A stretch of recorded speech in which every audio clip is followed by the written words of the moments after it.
Hello everybody, this is AK. I'm back.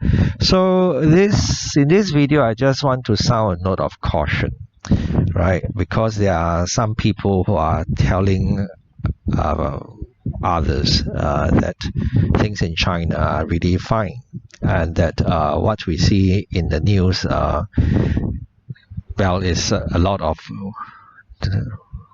negative propaganda by Western media. And I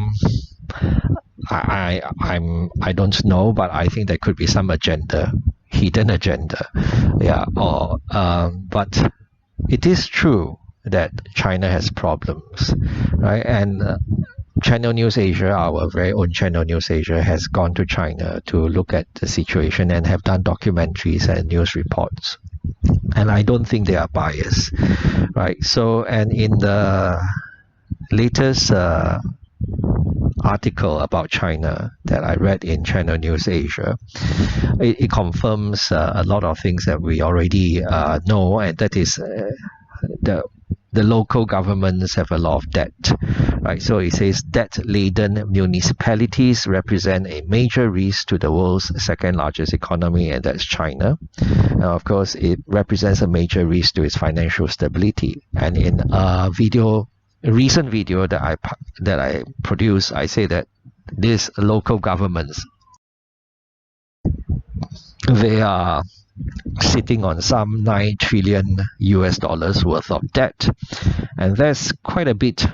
When we realize that the whole of America, USA has debts that's something like north of $30 trillion, but the Chinese local governments alone have about a debt size that's about 1/3 of what we see in America.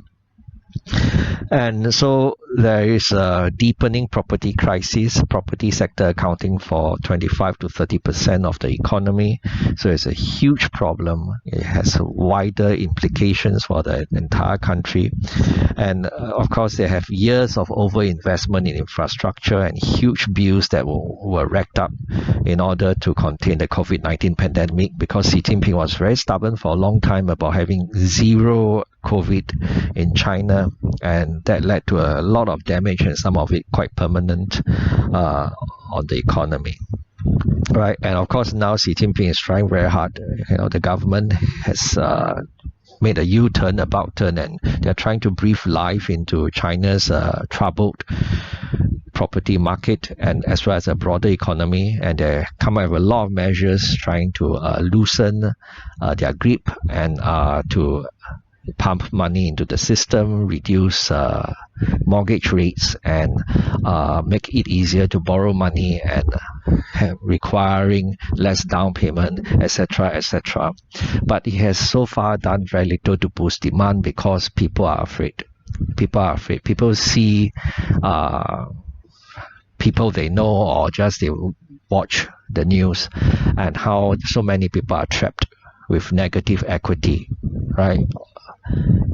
Holding on to properties which they can't rent out, holding on to properties that have gone down by 50% in value, and some of them paid for property that was never ever completed, and how some have actually moved into this uncompleted property because they can no longer pay a mortgage and at the same time pay rent for their existing home. So it's an uphill battle, right? And it says that on Monday, balance of payments data shows China recorded its first ever quarterly deficit in foreign direct investment, underscoring capital outflow pressures. And of course, we know that a lot of big companies, multinational companies, have pulled out of China, and either that or they have put their plans to expand in the country on hold.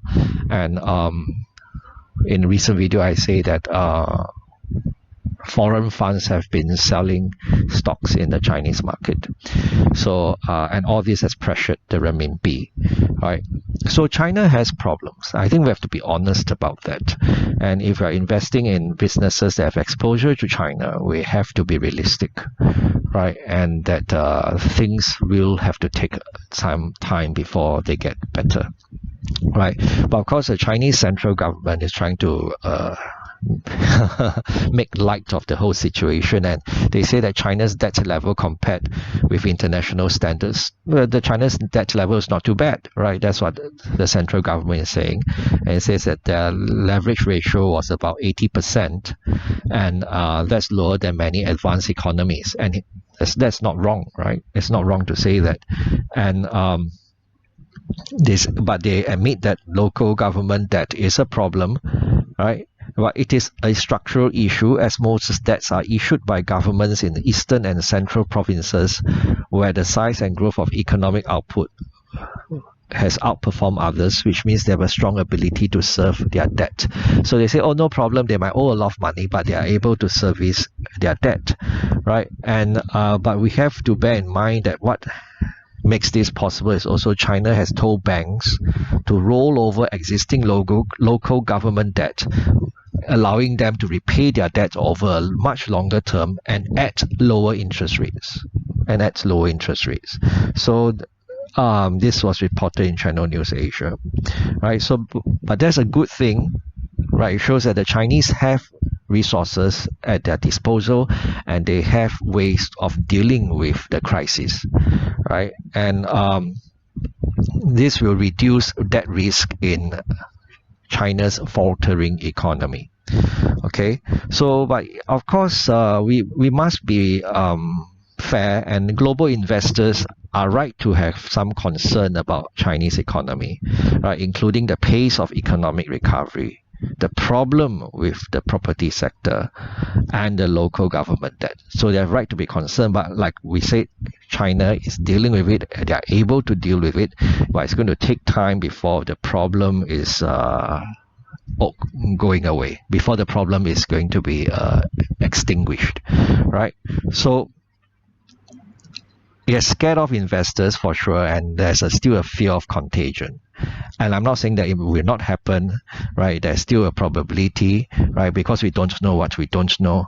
But crossing fingers, everything will be sorted out given enough time, right? So that's the news about China. If AK can talk to himself, so can you. Bye bye.